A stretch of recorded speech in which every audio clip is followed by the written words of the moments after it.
អ្នកណាយល់អារម្មណ៍មួយនេះនាយឆើឈឺចង្កេះមានជំងឺសន្លាក់សរសៃយូរឆ្នាំរហូតហើមជើងពិបាកទ្រាំទាំងយប់ទាំងថ្ងៃខណៈពីមុនដើរមិនរួចទេមិននឹកស្មានថាពេលបានប្រើតែ GT ត្រឹមប៉ុន្មានថ្ងៃសោះស្រាប់តែធូរស្បើយពីជំងឺរហូតមានការភ្ញាក់ផ្អើលស្ទើរតែមិនគួរឲ្យជឿបែបនេះប្រើទៅដូចថា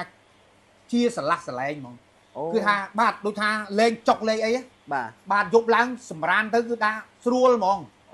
បាទលើកមុនមកយប់ទៅភ្លឺខ្ញុំដេកអត់ដែរបានលក់បាទដាក់ជើងបយួរអញ្ចឹងរហូតបាទចុកពីកំភ្លៅរហូតដល់កពួនជើងចាប់ពីកំភ្លៅរហូតដល់ចុងជើងបាទគឺថាចុក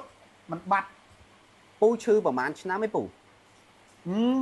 ខ្ញុំឈឺប្រហែលរយៈពេលប្រហែលជា6-7 ខែ6-7 ខែបាទហើយខ្ញុំអត់ដែរបានប្រើ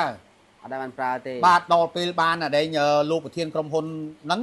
គាត់យកមកឲ្យខ្ញុំប្រើរយៈពេលប្រហែលជាកន្លះខែនេះ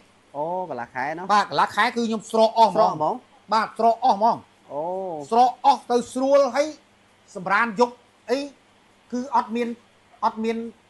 ប៉ះពាល់នៃចំណេកអីតទៅទៀតទេបាទគឺអត់ហ្មងបាទ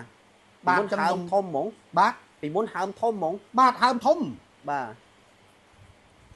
តែក្រៅពីហើមជឿហ្នឹងតើពូមានឈឺអីផ្សេងទៀតហ្នឹងមិនដែរវាធូរទាំងអស់បើនិយាយពីរឿងជំងឺផ្សេងអត់មានទេបាទតែមកខ្លាំងជាងគេគឺសន្លាក់នឹងសរសៃហ្នឹងហ្មងបាទដល់ប្រើទៅស្រួលស្រាក់ហ្មងបាទស្រាក់ស្រួលហ្មងបាទប្រើប្រហែលថ្ងៃទៅបងទៅពូដឹងថារឿងធូរជំងឺយើងប្រើរយៈពេលដូចថាយើងយកមកដំបងហ្នឹងប្រើរយៈពេលប្រហែលជា3-4ថ្ងៃបាទគឺអត់តាន់ទេចាប់ពីរយៈពេល4-5ថ្ងៃដែលថាយើងហូបដូចថាមួយថ្ងៃ2 ស្ព្រាបាទពូបាទព្រឹកល្ងាចបាទពូបាទដល់ពេលខ្ញុំដូចថាមើលទៅដូចថាវាស្រួលខ្ញុំដាក់មួយថ្ងៃ3 ស្ព្រាស្ព្រានៅក្នុងហ្នឹងហ្មងបាទក្នុងមួយពេលមួយស្ព្រាបាទព្រឹកមួយស្ព្រាពេលថ្ងៃមួយស្ព្រាល្ងាចមួយស្ព្រាបាទពូបាទស្រួលហ្មងស្រួលខ្លួនមែនតើបាទ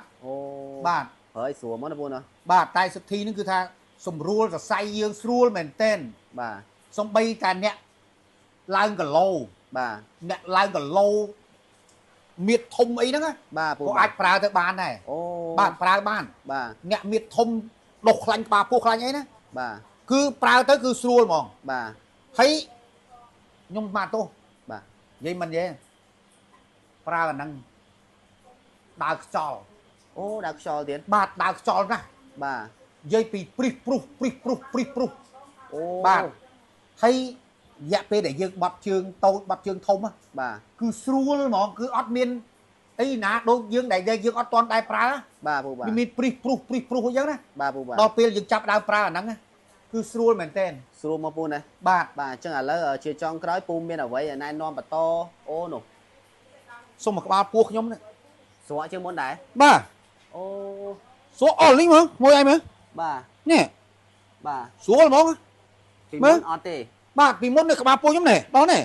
ឡើងទល់ហ្មងមើលបាទដូចអារបៀបគេថាទាញទឹកបាទ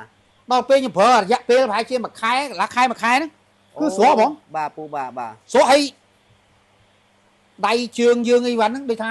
យើងហើមយើងអីហ្នឹងស្រកទៅហ្មងបាទពូបាទស្រកទៅហ្មងបាទខ្ញុំល្អមែនតើបាទបាទបើសិនជាបងប្អូនមានអាការៈឈឺដូចខ្ញុំបាទដូចជាសន្លាក់ហើមដៃហើមជើងបាទក្បាលពោះធំបាទគឺថាយើងបត់ដៃបត់ជើងមិនស្រួលគឺបងប្អូនប្រើតែសិទ្ធិបាទសញ្ញាក្រូចឆ្មានេះបាទបងប្អូនពិតជាស្រួលមែនតើខ្ញុំប្រើស្រួលមែនតើហើយខ្ញុំមិនមែនប្រើនៅខ្ញុំនិយាយនេះខ្ញុំមិនមែនផ្សាយពាណិជ្ជកម្មទេបាទគឺខ្ញុំឈឺពិតប្រកបបងប្អូនឃើញស្រាប់ហើយបាទខ្ញុំឈឺពិតប្រកបខ្ញុំដើររួចទេពីមុនខ្ញុំដើររួចទេតែឥឡូវខ្ញុំដើររួចស្រួល